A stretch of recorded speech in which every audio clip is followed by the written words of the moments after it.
Good afternoon. Today I'm joined by Department of Public Safety Commissioner Bob Jacobson, Colonel Schaefer of the Minnesota National Guard, and Colonel Bogojevic of the Minnesota State Patrol. This morning we learned that an ICE officer shot and killed someone in Minneapolis. My deepest condolences to the family, to the loved ones who had to learn about this tragic event on national television. We have been warning for weeks that the Trump administration's dangerous, sensationalized operations are a threat to our public safety, that someone was going to get hurt. Just yesterday, I said exactly that. What we're seeing is the consequences of governance designed to generate fear, headlines, and conflict. It's governing by reality TV, and today that recklessness cost someone their life. I've reached out to Secretary of Homeland Security Kristi Noem, and I'm waiting to hear back. Let me be clear, Donald Trump and his administration may not care much about Minnesota. That's been pretty evident, but we love this state. We won't let them tear us apart. We'll not turn against each other. To Minnesotans, I say this: I feel your anger. I'm angry. They want a show. We can't give it to them. We cannot. If you protest and express your First Amendment rights, please do so peacefully, as you always do. We can't give them what they want. The hearts and minds of the people in this state are on our side. To Americans, I ask you this: please stand with Minneapolis. To Minnesotans, know that our administration is going to stop at nothing to seek accountability and justice. The State Bureau of Criminal Apprehension are working on the investigation. We have activated the State Emergency Operations Center. State Patrol and Minnesota National Guard leadership is connected with the Minneapolis Police Department, the St. Paul Police Department, Hennepin County Sheriff's Office, the DNR, and Minnesota's Homeland Security and Emergency Management. We have activated dozens of members of the State Patrol's mobile response team. And from here on, I have a very simple message. We do not need any further help from the federal government. To Donald Trump and Kristi Noem, you've done enough. There's nothing more important than Minnesotan safety. I've issued a warning order to prepare the Minnesota National Guard. We have soldiers in training and prepared to be deployed if necessary. I remind you, a warning order is a heads up for folks. And these National Guard troops are our National Guard troops. They're teachers in your community, they're business owners, they're construction professionals. They are Minnesotans. Minnesota will not allow our community to be used as a prop in a national political fight. We will not take the bait. We will continue to update you, Minnesota, as we get more information. Now I'd like to turn it over to Commissioner Bob Jacobson of the Minnesota Department of Public Safety.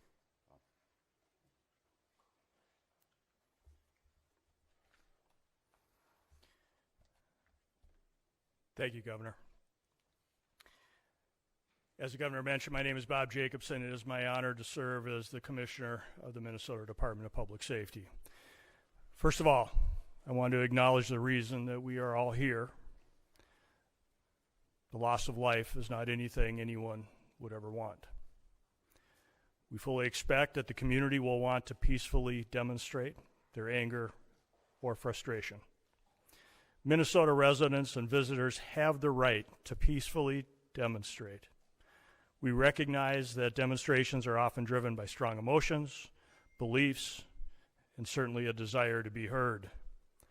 Our role is to help ensure everyone can express themselves without anyone getting hurt. The Minnesota Department of Public Safety's role through the Minnesota State Patrol is to ensure safety, protect constitutional rights, keep roads accessible, and above all, to prevent harm. Our top priority is public safety. Our focus is keeping demonstrators, community members, drivers, and law enforcement safe, especially during moments of heightened tension or uncertainty. Demonstrations must remain safe and lawful, particularly around roadways. We will join with our partners to support safety while respecting the right to protest. With that in mind, I'd like to share a few safe and lawful ways to demonstrate. Minnesotans can safely and legally express their views in many ways, including getting together peacefully with others in public spaces, marching or walking, not on roadways, making your voice heard through chants, speeches, and displaying signs, being present in public areas where pedestrians are allowed, gathering in designated or permitted areas, and these actions will allow people to express themselves while protecting the safety of everyone involved. Unsafe or illegal actions could result in fines or arrests. Certain behaviors create serious hazards that threaten public safety, disrupt emergency services, or put people at risk. These actions could result in fines or arrest. Demonstrating on or entering a freeway on foot, walking on highways, throwing objects, starting or setting fires, damaging property or graffiti, using illegal fireworks, displaying or using illegal weapons, reckless or dangerous driving, especially near pedestrians, and certainly assaultive, aggressive, or riotous behavior toward anyone. We all want definitive answers to what happened today. Our Bureau of Criminal Apprehension is working in conjunction with the FBI to investigate this morning's shooting. As you know, we don't comment on active investigations, but also keep in mind that this is an investigation is also in its infancy. So any speculation about what had happened would be just that. And we will not engage in speculation. With that, I will turn it back over to the governor. Thank you. Thanks, Commissioner. We'd be glad to take any questions. Yeah, and I can let General Schaefer talk about this. It so happens it's a training weekend. We've got about 7,500 troops in training at our sites, training sites across the state. What it is, and in the National Guard, you give a warning order, which is a heads up of something could be coming. That just allows people to think about what they would need, what it would mean to mobilize, what it would mean to put them in. And I could let the General talk a little bit about this. Obviously, since the summer of 2020, we had a lot of work done on teams being ready to make sure that civil unrest. And what that means, and I think Commissioner Jacobson was very clear, and I want Minnesotans to hear this from me. The desire to get out and protest and to speak up to this administration of how wrong this is, that is a patriotic duty at this point in time, but it needs to be done safely. And I think the commissioner simply just laid out some of those parameters. We can do that. This is the peaceful resistance that we need. Simon, you want to say a few things about what that means to have them on the ready? Yes, sir. Thank you, Governor. So for the military, Minnesota National Guard is comprised of 13,000 soldiers and airmen. We live all across and work throughout Minnesota. A warning order is just an initial step to increase your preparations. The Minnesota Guard is always prepared to respond and support state agencies and the citizens of Minnesota. So what that means for us today is just some additional checks on equipment that is ready at all times, and maybe some additional phone calls to service members who might be activated, but no activations. We are embedded with our state agencies here at the Operations Center to just continue parallel planning in the event that we are needed to support. Thanks, General. And I would make note, Mary, and to Minnesotans on this about the National Guard, they're there to protect you and protect your constitutional rights. These are our neighbors. They don't wear masks. They don't bust in from somewhere else. They're not here to cause hassles to you or what we saw today, the tragedy. Having them at the ready to make sure, because when we see these types of things happen, and we saw it after the murder of George Floyd, there's folks that want to cause chaos. There's the disruptors in it. And while the vast majority of those protests were peaceful expressions of their First Amendment rights, there were those that destroyed property and put people at risk. The National Guard is there to make sure that peaceful protests are able to be done, and that those that want to do the destruction are stopped from doing that. Yes. Yeah.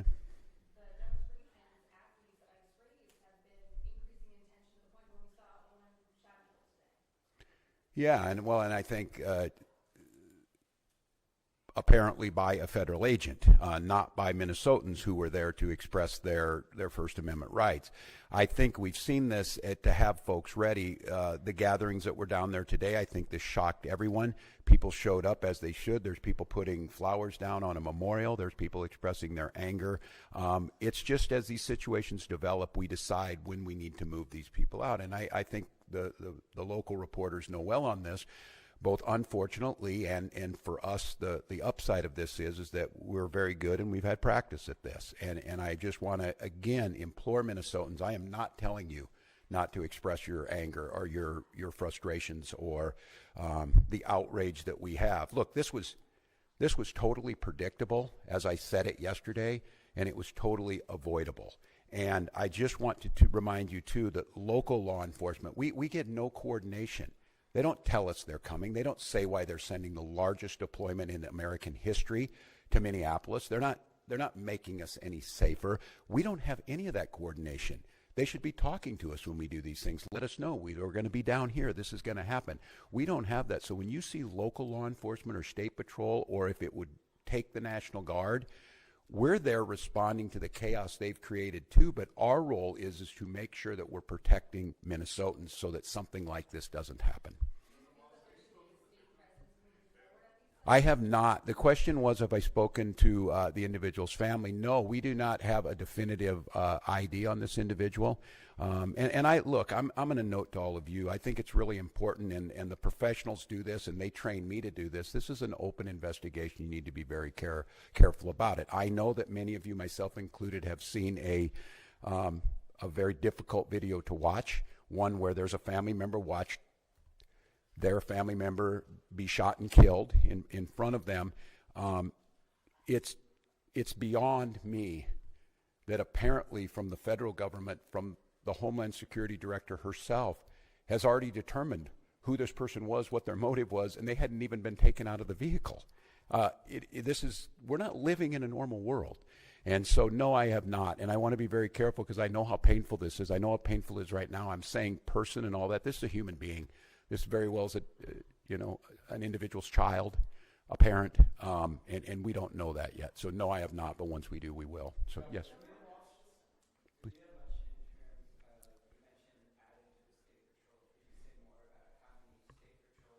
Colonel, would you like to do that? Colonel?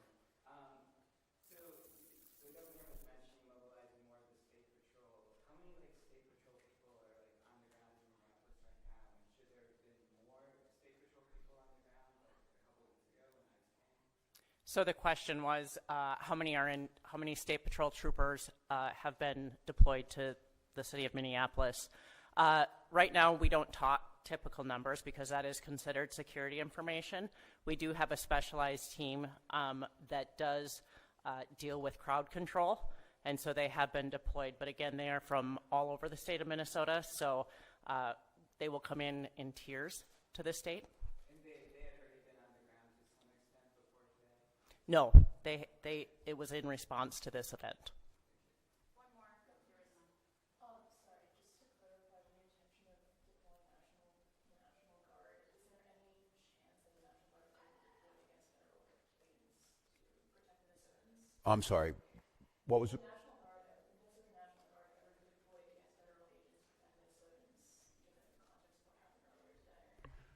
Well, I said this yesterday. We've never been at war with our federal government. I think in this case that the National Guard is their main mission. They have a dual mission. There's the federal mission when they're under Title 10 orders, and then they're under Title 32 orders. And this warning order, there's nothing officially been done yet. If I am to activate them as the Commander-in-Chief of the Minnesota National Guard, I will issue the executive order to the Minnesota National Guard, and then they will be put in state duty status. And as you've seen over the last few years, that could be flood prevention, that could be after a wind-blowing storm up in the north, up in Bemidji, or it could be COVID or George Floyd response. In this case, again, it doesn't necessarily change the mission. They're there to protect Minnesotans. They're there to serve Minnesotans. I think the thing that is so challenging in the moment we're in is we don't see a desire to work with us on public safety. We hear a demonization of our state. We see people coming in who don't know our community, and we see this massive display for the TVs that we're trying to understand how is this coordinated. And some of you watch the videos on there, total chaos. And look, I have very limited work in this is the training in the National Guard, but I've had a lot of training now to watch how our professionals operate. After this person was shot, federal agents milling around, touching the vehicle at a crime scene and things, I don't know what to tell you. And I don't quite know how to respond to the question other than my primary responsibility as governor is the protection of the people of Minnesota, and you can be assured whether it's the State Patrol or whether it's the National Guard, their deployment is there to protect Minnesotans from whatever it is. If it's an act of nature, if it's a global pandemic, or in this case, if it is a rogue federal agent. I don't know at this time, and I want to be very careful. It's unprecedented that we have the federal government's already determined exactly what's happened here and the motives of an individual that we don't even know the name. They don't know the name, and that's very difficult. So, well, one more, Dana. Dana.